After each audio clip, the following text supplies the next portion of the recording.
1500 2100 शेवटी सरकारने ठरवलं तर कालांतराने ते होणारच आहे, त्याच्यामध्ये काही दुमत असण्याचं कारण नाही.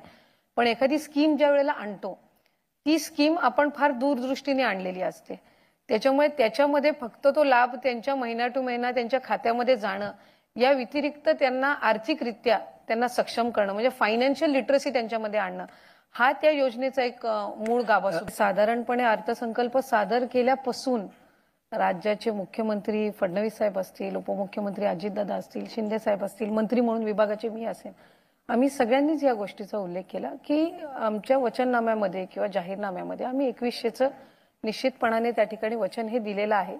आणि मुळात पहिली गोष्ट म्हणजे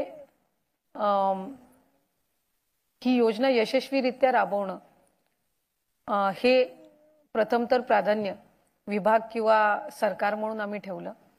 आणि त्या संदर्भातला एखादी योजना ज्या वेळेला आपण आणत असतो त्यावेळेला त्याच्या अवतीभोवतीच्या अनेक गोष्टींचा आपण विचार करून ती आणत असतो. आणि कुठलीही योजना आणत असताना ती काही आपल्याला साधारणपणे 2-5 महिन्यासाठी नाही तर वर्षानुवर्ष ती योजना राबवायची या दृष्टिकोनातून ती आणली जात असते. त्यामुळे त्या संदर्भातला जो योग्य तो निर्णय आहे तो शासन निश्चितपणाने घेईल, सरकार घेईल.